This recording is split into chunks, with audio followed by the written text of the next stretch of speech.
Today I want to talk about pruning. It's important to use the proper tools for the job and make sure that your tools are sharp before you start pruning. I'm going to use 3 different tools today. A hand pruner for making small cuts, a lopper for cutting slightly larger branches, and a pruning saw for removing large branches. I prefer to use the bypass pruner where one blade passes by the other, as opposed to the anvil pruner where the blade comes down and crushes the stem against the anvil.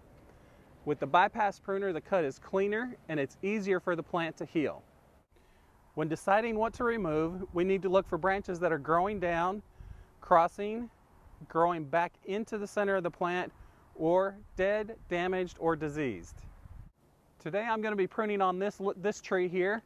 This limb is growing down, so it's not doing much. It's being shaded by most of the rest of the tree. So we're going to use a heading back cut and remove this limb up next to the other limb.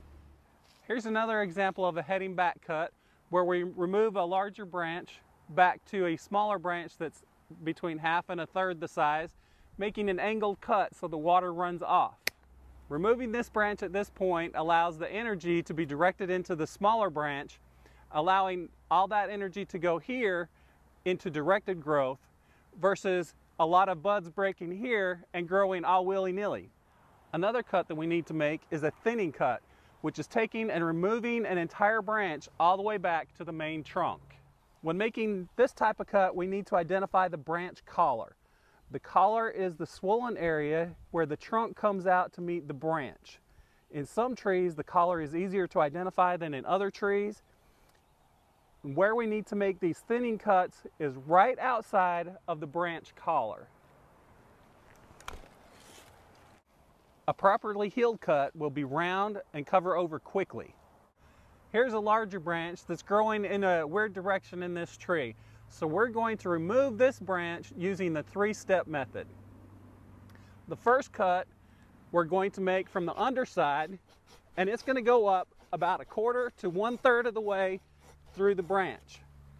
The second cut will be about 2 to 3 inches further up the stem than the first cut. So as the branch's weight breaks off, the branch falls down and it doesn't tear the bark off the trunk of the tree. So the third cut needs to be made right outside the branch collar. That's the swollen area right there.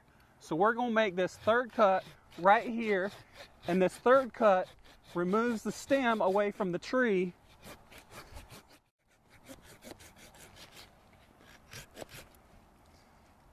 And when done correctly, it leaves a pretty round scar that will heal over quickly. Those are the basics of pruning. I hope you've been able to learn something that you can use in your pruning chores. And remember, when you're making your pruning cuts, to wear the proper protective equipment so that you don't get hurt.